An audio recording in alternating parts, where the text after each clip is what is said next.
दिया है जान भी देंगे ऐ वतन तेरे लिए।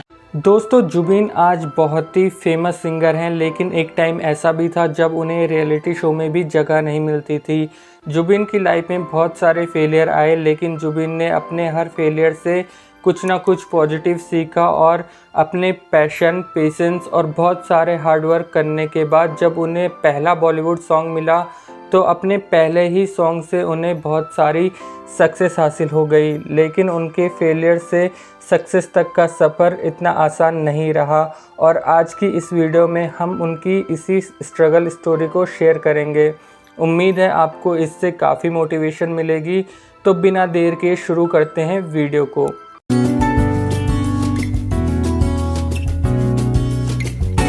दोस्तों, जुबिन का जन्म 14 जून 1989 को उत्तराखंड के देहरादून के जौनसर गांव के एक मिडिल क्लास फैमिली में हुआ था। जुबिन के जन्म के कुछ टाइम बाद ही उनकी फैमिली देहरादून शिफ्ट हो गई और देहरादून में ही जुबिन का बचपन बीता। जुबिन के फादर का नाम राम नोटियाल है, जो कि बाय प्रोफेशन एक बिजनेसमैन और पॉलिटिशियन है, और जुबिन की मां सक्सेसफुल हाउसवाइफ होने के साथ साथ एक बिजनेस वूमन भी हैं। जुबिन बचपन में बहुत शरारती थे और कभी कभी शरारत इतनी हो जाती थी कि उनकी मम्मी उन्हें बाथरूम में बंद कर देती थी। लेकिन फिर भी जुबिन पर कोई फ़र्क नहीं पड़ता था। अपनी शैतानी की वजह से एक बार जुबिन को स्कूल से भी सस्पेंड होना पड़ा। जुबिन का कोई म्यूज़िकल फैमिली बैकग्राउंड नहीं था, लेकिन सभी म्यूज़िक के बहुत शौकीन थे। जुबिन के फादर को म्यूज़िक में बहुत इंटरेस्ट था। जुबिन जब छोटे थे तो उनके फादर उन्हें गोद में लेकर गाने गुनगुनाया करते थे और वहीं से जुबिन का इंटरेस्ट भी म्यूज़िक में आने लगा, जबकि तब उनकी उम्र सिर्फ 4 साल थी। और जैसे जैसे वो बड़े होते गए, म्यूज़िक के लिए उनका प्यार बढ़ता गया और उन्होंने अपना पूरा फोकस म्यूज़िक की तरफ कर लिया। उन्होंने अपनी 8th तक की education Saint Joseph Academy Dehradun से की, लेकिन यहाँ म्यूज़िक की क्लास नहीं होती थी, इसलिए उन्होंने ये स्कूल छोड़कर अपनी आगे की पढ़ाई बेलहम बॉयज़ स्कूल से की। इस स्कूल में म्यूज़िक की अलग से क्लास होती थी और यहीं से जुबिन ने शुरुआती क्लासिकल म्यूज़िक सीखा।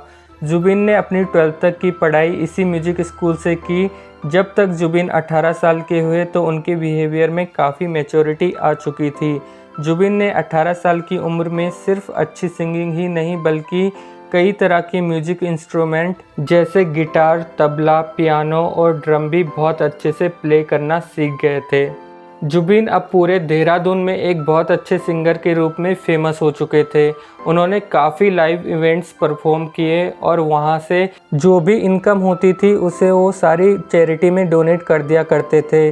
जुबिन देहरादून में काफ़ी फेमस हो गए थे, इसलिए वहाँ उन्हें एक स्टार वाली फीलिंग आती थी। जुबिन ने म्यूज़िक के अलावा मार्शल आर्ट और एथलेटिक्स में भी ट्रेनिंग ली है। वो मार्शल आर्ट में ब्लैक बेल्ट हैं और एथलेटिक में डिस्कस थ्रो खेला करते थे, बट उन्हें सबसे ज़्यादा प्यार म्यूज़िक से था। स्कूलिंग कंप्लीट करके उन्होंने मुंबई जाने का मन बना लिया। जुबिन 2007 में मुंबई आ गए थे। मुंबई आने के बाद जुबिन ने मीठीबाई कॉलेज में एडमिशन ले लिया, वहीं से आगे म्यूज़िक सीखने लगे। ग्रेजुएशन के दौरान जुबिन को AR रहमान से मिलने का मौका मिला और जुबिन ने उन्हें एक सॉन्ग भी सुनाया। सॉन्ग सुनने के बाद AR रहमान ने कहा कि तुम गाते तो अच्छा हो, बट इंडियन म्यूज़िक इंडस्ट्री में आने के लिए तुम्हें अभी और मेहनत करनी पड़ेगी। अभी तुम अपनी आवाज़ पे थोड़ा और काम करो, उसके बाद ट्राई करना। AR रहमान की बात मानकर जुबिन ने अपनी ग्रेजुएशन बीच में ही छोड़ दी और वापस देहरादून आ गए और अपने स्कूल टीचर वंदना श्रीवास्तव से म्यूज़िक की ट्रेनिंग लेने लगे। मुंबई जाने से पहले जुबिन इन्हीं से ट्रेनिंग लेते थे। इसके अलावा भी जुबिन ने अलग अलग जगह जाकर म्यूज़िक की ट्रेनिंग ली। जैसे बनारस जाकर उन्होंने छन्नू लाल मिश्रा से लाइट क्लासिकल म्यूज़िक सीखा। इसके बाद वो वेस्टर्न म्यूज़िक सीखने चेन्नई की एक म्यूज़िक एकेडमी में पहुँचे, जहां उन्हें गिटारिस्ट प्रसन्ना के अंडर ट्रेनिंग करने का मौका मिला। इसके बाद भी उन्होंने कई लोगों से लगातार 4 साल तक म्यूज़िक की ट्रेनिंग ली। उसके बाद साल 2011 में जुबिन मुंबई में एक रियलिटी शो एक्स फैक्टर का ऑडिशन देने वापस आए। जुबिन बताते हैं कि इस रियलिटी शो के ऑडिशन ने उनकी लाइफ में बहुत कुछ बदल डाला। जब वो लाइन में खड़े थे तो लाइन बहुत लंबी थी और सारे एक से बढ़कर एक सिंगर थे। उन्हें पता लग गया था कि कंपटीशन बहुत तगड़ा होने वाला है और उन्हें ये उम्मीद थी कि अगर वो शो को जीत नहीं पाए तो कम से कम टॉप 8 में तो जगह बना ही लेंगे। बट शायद तब डेस्टिनी उनके साथ नहीं थी। शो से एलिमिनेट होने के बाद जुबिन पूरी तरह टूट गए, पर फिर भी उन्होंने हार नहीं मानी और वो रुके नहीं।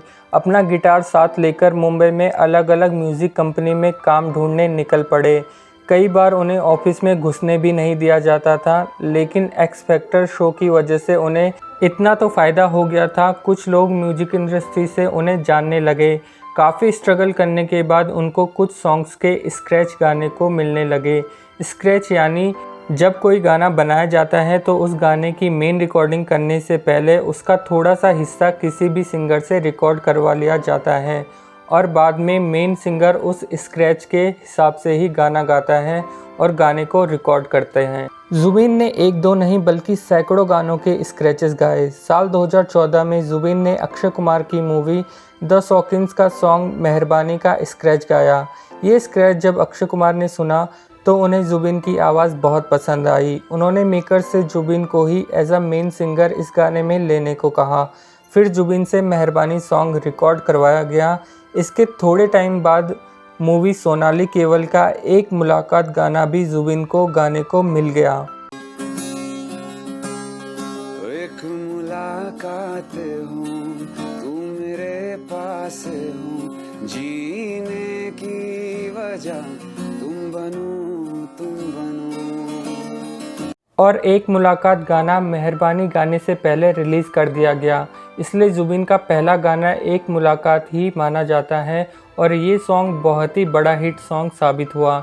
इस सॉन्ग के बाद मेहरबानी सॉन्ग रिलीज़ हुआ, उसे भी लोगों द्वारा बहुत प्यार मिला। इन सॉन्ग्स के बाद जुबिन की लाइफ पूरी तरह चेंज हो गई और उन्हें बहुत सॉन्ग्स के ऑफ़र आने लगे।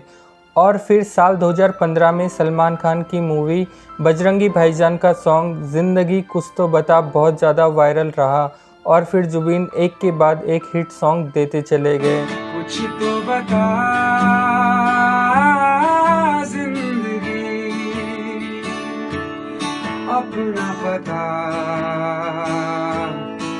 जिंदगी। और जुबिन का हर सॉन्ग यूट्यूब के ट्रेंडिंग पेज पर ज़रूर जाता है। तुम ही आना, लुट गए, तारों के शहर में, बेवफा तेरा मासूम चेहरा, मेरी आशिकी, हमनवा, लो हम सफ़र, प्यार तूने क्या किया, चिट्ठी और भी बहुत सारे गानों में जुबिन ने अपनी आवाज़ का जादू बिखेरा है।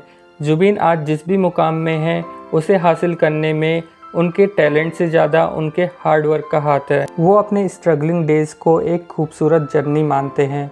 उन्होंने हिंदी के अलावा उर्दू, तेलुगु, कन्नड़, तमिल, गुजराती और मराठी भाषा में भी कई सारे सॉन्ग्स गाए हैं।